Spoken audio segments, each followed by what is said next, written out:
Olá, seja bem-vindo a mais um Caminhos da Consciência. Hum. Nesse programa de hoje, eu gostaria de abordar com você algo que pode parecer um pouco fora do timing, perdido do timing, porque eu só tive a oportunidade de assistir ao filme no final de semana retrasado, acho que foi. E a primeira coisa que eu poderia dizer para você é assim: não aceite que outras pessoas digam para você qual é a experiência que você vai ter através do prisma delas. E eu vou falar um pouco sobre o filme do He-Man, em que eu assisti dias atrás e assisti ele ontem mais uma vez, até para ter, né, todo este assunto de uma maneira um pouco mais fresca na minha memória, para poder compartilhar com vocês aqui algumas percepções em relação a essa experiência. Quando esse filme foi divulgado, quando esse filme foi lançado, houve grande euforia, digamos assim, por se tratar de um filme que provavelmente iria descaracterizar aquele personagem que acompanhou as pessoas, vamos dizer, 40 a mais, né? Aquela pegada, aquela ideia do homem másculo, musculoso, que resolve tudo na base da violência ou na base da porrada, vamos dizer assim. E nós simplesmente esquecemos que em cada final de episódio daquela animação havia uma, digamos assim, uma lição de moral ou uma reflexão. O He-Man era um personagem que dizia ao final dos seus episódios que professores deveriam ser respeitados. E aí eu faço uma pergunta para você. Hoje em dia nós temos algum tipo de programa destinado ao público infantil que prega esse tipo de consciência, que traz esse tipo de pensamento para as crianças? Lembro-me de comentar com a minha companheira de que eu tive vontade, curiosidade de experimentar espinafre, porque o papai comia espinafre e ficava forte, e ficava fortão. E eu lembro de ter enchido o saco da minha mãe para que ela fizesse espinafre uma vez, para que eu experimentasse. Eu queria saber qual que era o sabor daquilo. E hoje em dia eu pelo menos não percebo mais esse tipo de consciência sendo trazida para os nossos pequenos em relação à alimentação, em relação a comportamento.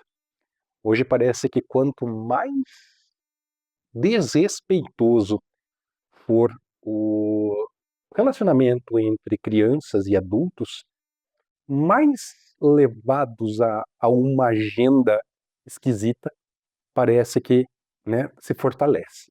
Mas enfim, vamos voltar ao filme. E, mediante todo aquele hype que estava tendo sobre a discussão, né, do filme do He-Man, eu achava que ele seria estragado pela cultura woke. E, para minha grata assim, bela surpresa, eu percebo que o filme ele é completamente ao contrário. Ele é uma crítica muito divertida, por assim dizer, a essa cultura. E eu vi muito post em Instagram, em redes sociais, falando que descaracterizaram o He-Man porque ele quer conversar ao invés de descer o braço. E aí entra uma coisa que nós homens estamos com muita dificuldade de entender, que é uma palavra chamada virtude.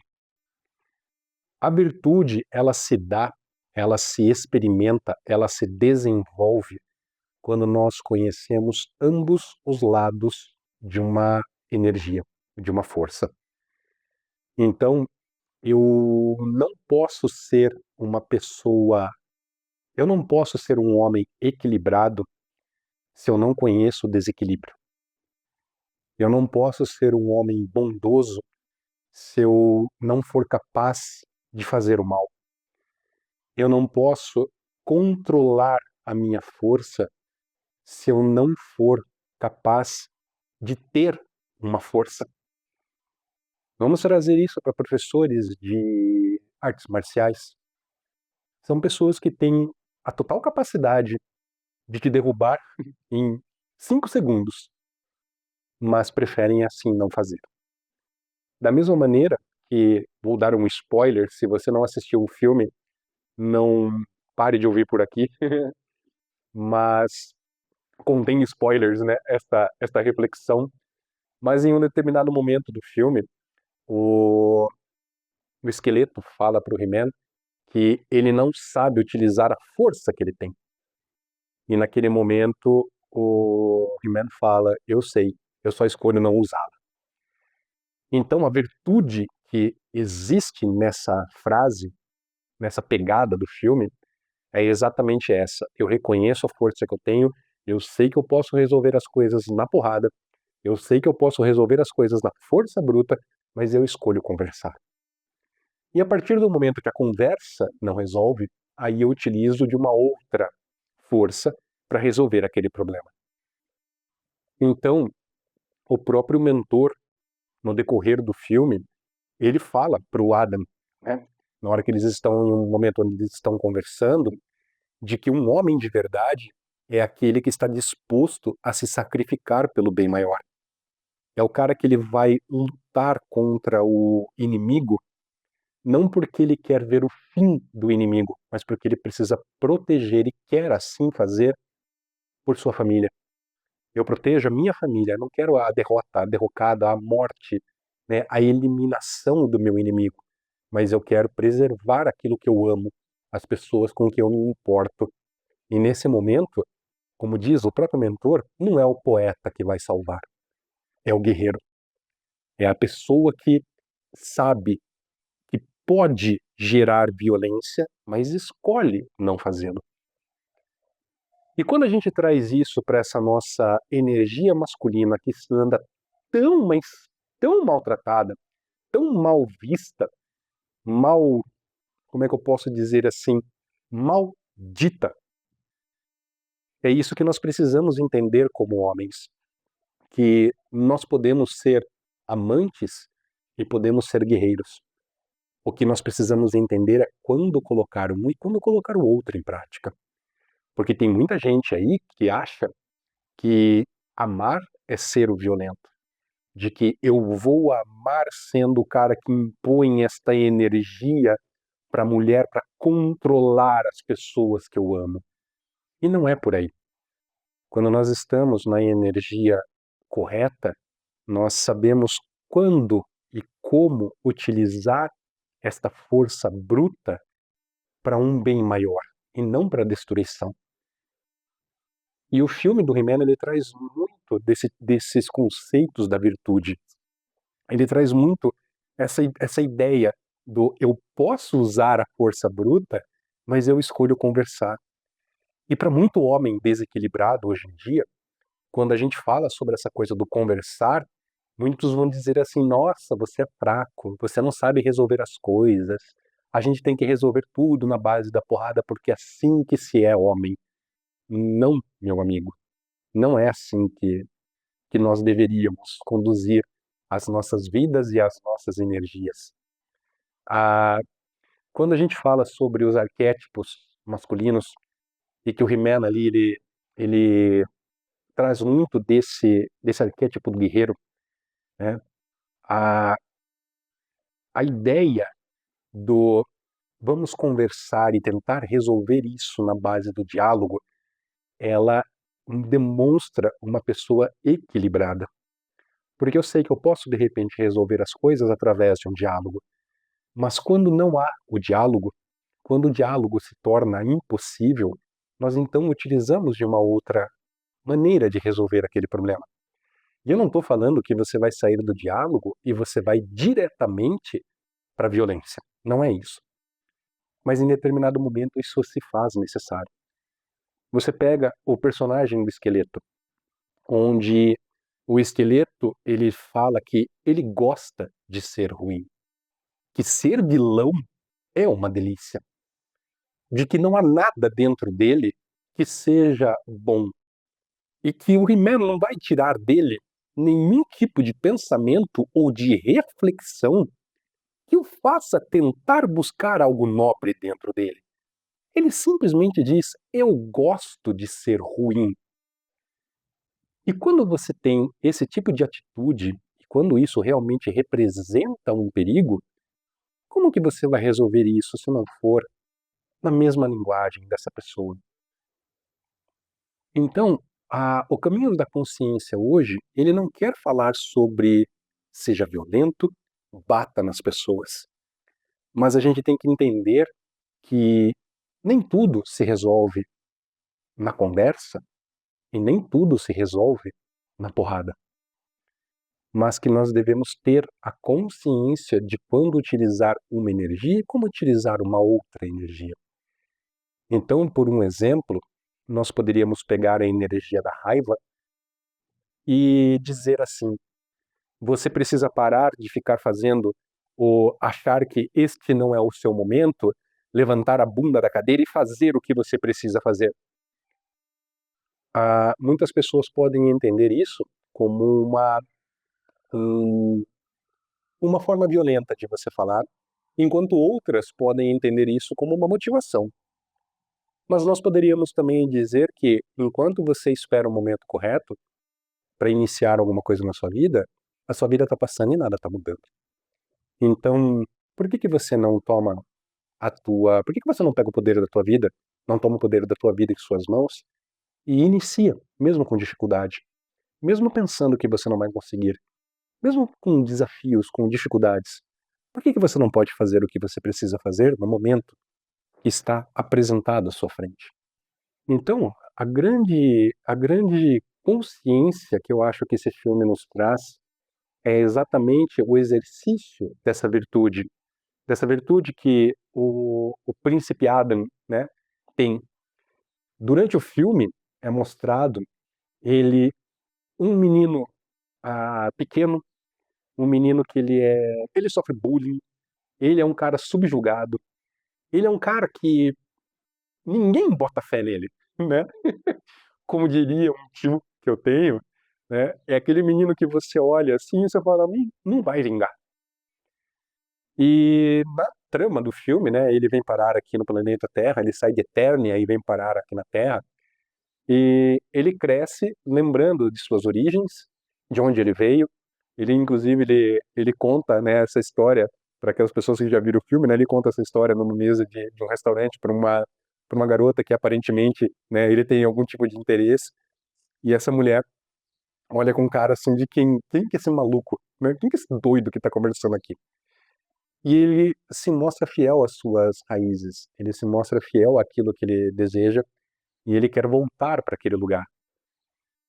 E quando ele consegue fazer isso, ele percebe que as lembranças que ele tinha, né, ainda ele olha para uma mulher e fala assim: você costumava me jogar dentro de um armário, você me empurrava para dentro de um armário. E mesmo com aquela dor ou aquela mágoa, digamos assim, ele em momento algum do filme é desrespeitoso com aquela mulher. E isso mostra muito do que é ter um autocontrole, do que é se conhecer, de se entender, de perceber que, de repente, o mal que aquela mulher tinha feito para ele diz mais respeito sobre ela do que sobre si. Mas eu preciso ter a serenidade para poder olhar para dentro de mim e saber entender o porquê que aquilo aconteceu.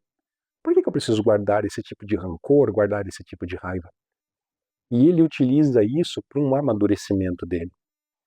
Ali no filme, né, existem outras coisas ali que são críticas, né, a esta cultura woke, como a ridicularização por parte da chefe dele, pelo fato dele buscar uma espada, dele se interessar por armas. Ah, existe ali uma empresa, né, com uma cultura de vamos todos aqui nos sentar e vamos recitar um mantra. E todos ali dentro, pelo menos o Adam, né, você percebe que ele é um cara que ele tá fazendo o serviço dele porque ele precisa fazer e não porque aquele mantra é o que faz a empresa funcionar. Então, tirando essas cutucadas, né, que o roteiro dá nesta adaptação pra tela grande, existe muito disso do amadurecimento, do quão equilibrado o Adam é. Quando a gente traz mais uma vez para os arquétipos masculinos, a gente pode entender que o Adam, ele deixou de ser o príncipe e ele realmente se tornou um rei, porque ele permite que as pessoas ao seu redor cresçam e mostrem aquilo que elas podem fazer. Ele não se sente ameaçado pela Tila, por um exemplo, que em um determinado momento o pai dela, né, dá um abraço nela e fala assim: você é o homem que eu nunca consegui ser. E ela olha assim com uma cara de quem, quê? Sim, porque a Tila ela tem uma energia masculina extremamente alta nela. Você vê que ela é uma mulher muito bonita, que ela usa batom, né? Ela ela tem uma aparência feminina, mas a energia dela é extremamente masculina. Tanto que ela não se abre, né, para um relacionamento com o He-Man. Ela coloca-o no friend zone, né? E ele fica olhando com uma cara assim de quem tá, né? Fazer o quê? Se você quisesse, eu também queria, né? Mas ela tem ali tem todo um contexto por trás daquilo também, né? De crescer na base do crescer com uma energia que ali percebe-se. Se a gente for fazer um comparativo que dá muito pano para manga, se a gente for conversar sobre isso, você pega e você fala assim: no filme do He-Man, a Tila é criada pelo pai e o pai é o mentor. O mentor é o cara que ensina todos a guerrearem. Ele ensina os homens ali, os meninos, as crianças, a serem guerreiras. Como que a Tila vai ser feminina? Se a única coisa que ela conhece é a energia masculina do pai. Quando a gente traz isso ao contrário, quando é um menino que é criado pela mãe, por mais que a mãe tente fazê-lo ser um homem, tente trazer essa identidade, essa energia masculina para ele, ela ainda é uma mulher. Então, como que eu espero que um menino 100% criado pela mãe seja um homem equilibrado, ele entenda as suas energias? E isso não é culpa nem do mentor, isso não é culpa nem das mulheres, tá? Isso é o desequilíbrio que nós temos nas energias. E quando a gente entra nessa seara, a gente entra nesse aspecto energético das coisas, a gente tem muito que conversar. A gente tem muito que debater, mas a gente tem que fazer as coisas de uma forma que não sejam ah, ofensivas para alguém, porque nós deveríamos não querer provar um ponto de vista. Nós necessitamos criar pessoas, conduzir pessoas mais equilibradas a esse nosso mundo. Então, quando a gente pega a figura do príncipe Adam, nós vemos que ele já tem o arquétipo do rei maduro, porque ele permite que as pessoas sejam quem elas são, floresçam da maneira que elas são e que se comportem da maneira que elas são, porque ele sabe que a partir daquele momento elas vão entregar o melhor que elas têm. Nós temos o guerreiro que sabe quando ir em frente e enfrentar de frente os seus problemas. E quando há a necessidade da conversa, ele traz este equilíbrio que o mago nos traria, né? Que é o cara que tem a consciência, o cara que tem o conhecimento daquilo que se é e permite que esse conhecimento seja compartilhado. Vamos conversar, vamos tentar fazer as coisas funcionarem. E ao mesmo tempo ele tem essa paixão pela história, ele tem essa paixão pelo país, pelo planeta, no caso dele, que não tem como você questionar. Ele tem este amor pelo pai, né? Que mesmo que o pai, durante o filme, o queira em uma outra posição, que depois ali você entende mais ou menos como é que a dinâmica funciona, mas ele tem essa paixão que é controlada dentro dele. O He-Man, ele é o arquétipo de um homem equilibrado. E eu achei isso de não vou dizer de uma sensibilidade, mas de um equilíbrio tão bacana nesse filme, né? Dessa coisa do vamos conversar. A gente pode resolver as coisas na conversa. A gente pode resolver as coisas no diálogo. Mas eu tenho meus músculos, caso seja necessário. Porque venhamos e convenhamos, né? A gente se sentiria mais protegidos numa presença de um homem mais encorpado, de um cara mais forte, ou nós nos sentiríamos mais protegidos na figura de um homem magrinho, de um homem mirradinho? Você se sentiria, num momento de perigo, mais protegido por um guerreiro ou por um poeta? Pensa nisso, né? E se esse guerreiro puder ser um poeta e um guerreiro?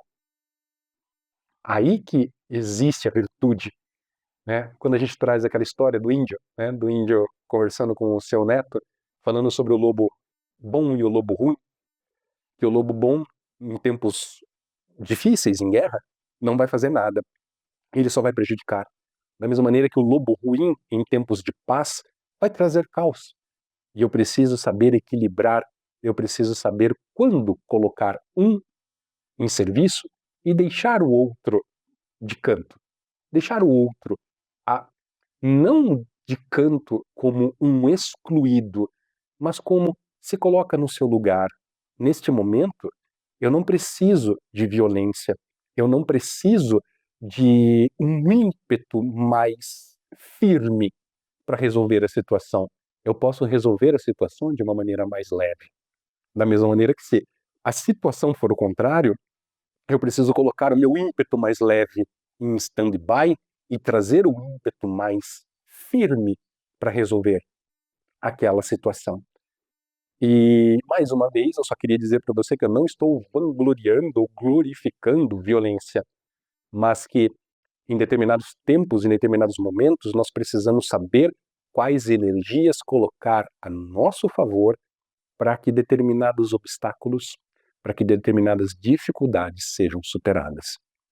E enquanto nós não tivermos estas virtudes muito bem definidas dentro de nós, a gente vai continuar colocando o ímpeto firme em tempos de paz e nós vamos colocar o nosso ímpeto mais leve em tempos de caos. E nada aí vai dar muito certo. Então eu gostaria de deixar para vocês essa reflexão durante essa semana. Caso você queira saber um pouco mais sobre os arquétipos masculinos, como que nós homens podemos trazer esta energia, este equilíbrio para a nossa vida, é só me procurar ali no Instagram, no eu.andrecastro. Me manda uma mensagem e a gente bate um papo sobre isso.